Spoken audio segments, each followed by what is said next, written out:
आपण अलंकारिक शब्द म्हणजे काय आणि अलंकारिक शब्दामध्ये कोणकोणते प्रश्न प्रकार येतात याविषयी आज आपण माहिती घेऊया. अलंकारिक शब्द म्हणजे असा एक शब्द समूह की खूप मोठा मजकूर सांगण्यापेक्षा किंवा खूप मोठी माहिती देण्यापेक्षा छोटा असा मजकूर त्याचा एक अलंकारिक असा शब्द वापरून म्हणजेच अधिक माहिती न देता छोट्या स्वरूपात परंतु अर्थपूर्ण अशी माहिती देणं म्हणजेच अलंकारिक शब्द होय.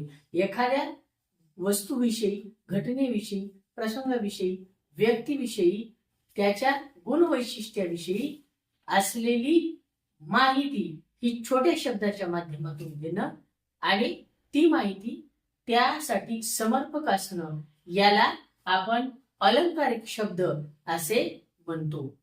आणि अलंकारिक शब्द यावर आधारित काही प्रश्न प्रकार आपल्या प्रश्नपत्रिकेमध्ये आहेत, त्याची माहिती आपण आज घेऊया. एक, अलंकारिक शब्दाचा योग्य अर्थ असलेला शब्द निवडा. यामध्ये शब्द आहे नवकोट नारायण. पर्याय आहेत दीड शहाणा, अतिशय श्रीमंत, कळ लावणारा, गरीब. आणि हे सर्व पर्यायामध्ये नवकोट नारायण म्हणजे ज्याच्याकडे खूप संपत्ती आहे, अतिशय श्रीमंत माणूस, त्याला नवकोट नारायण म्हणतात. म्हणून पर्याय क्रमांक 2 हा यासाठी बरोबर पर्याय आहे. दुसरा आहे योग्य अलंकारिक शब्द निवडा. यामध्ये अत्यंत प्रिय असलेली व्यक्ती. पर्याय आहे कुबेर, अष्टपैलू, बृहस्पती, गळ्यातील ताईत. अत्यंत प्रिय असलेली व्यक्ती म्हणजे कुबेर खूप धनवान असला, अष्टपैलू सर्व अंगाने त्याचं व्यक्तिमत्व चांगलं असलं त्याला अष्टपैलू, बृहस्पती सर्व जे देवी देवता आहेत त्यांची उत्पत्ती ज्यांच्यापासून झाली ते जे मुनी आहेत ते बृहस्पती. आणि गळ्यातील ताईत म्हणजेच अत्यंत प्रिय असलेली व्यक्ती त्याला आपण गळ्यातील ताईत असं म्हणतो. म्हणून अत्यंत प्रिय असलेल्या व्यक्तीसाठी गळ्यातील ताईत हा जो पर्याय आहे तो बरोबर आहे. त्यानंतर तिसरा प्रश्न आहे चुकीचा अर्थ असलेली अलंकारिक जोडी ओळखा. तर चुकीचा अर्थ असलेली अलंकारिक जोडी कोणती हे आपल्याला यातून ओळखायची.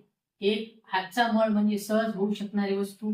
2, सांबाचा अवतार, अतिशय गरीब माणूस. 3, वामन मूर्ती, ठेंगू माणूस. 4, साडेसाती, आपत्तीचा काळ. हे सर्व पर्याय वाचल्यानंतर हाताचा मळ सहज होऊ शकणारी वस्तू बरोबर आहे, वामन मूर्ती, ठेंगू माणूस बरोबर आहे, साडेसाती, आपत्तीचा काळ हे पण बरोबर आहे. तर पर्याय क्रमांक 2 सांबाचा अवतार म्हणजे अतिशय भोळा माणूस होता, तिथे अतिशय गरीब माणूस दिलेले, म्हणून पर्याय क्रमांक 2 जो आहे हा चुकीचा अलंकारिक जोडीचा पर्याय. चौथा प्रश्न आहे शब्द समूहासाठी योग्य अलंकारिक शब्द निवडा. म्हणजेच शब्द समूह आपल्याला दिलेला आहे आणि त्या शब्द समूहासाठी आपल्याला योग्य असा शब्द जो आहे अलंकारिक शब्द तो निवडायचा. 1, डॉक्टरांनी मला अचूक गुणकारी असे औषध दिले. यामध्ये अचूक गुणकारी औषध म्हणजे काय? पर्याय आहेत रामबाण, हुकुमी एक्का, मधाचे गोठ, गाजर पारखी. तर अचूक असं गुणकारी औषध यासाठी रामबाण उपाय किंवा रामबाण हा शब्द आपल्याला वापरला जातो. नंबर 2 आहे दुपारच्या जेवणानंतर घेतलेली झोप. पर्याय आहे डुलकी, साखर झोप, वामकुक्षी, आराम.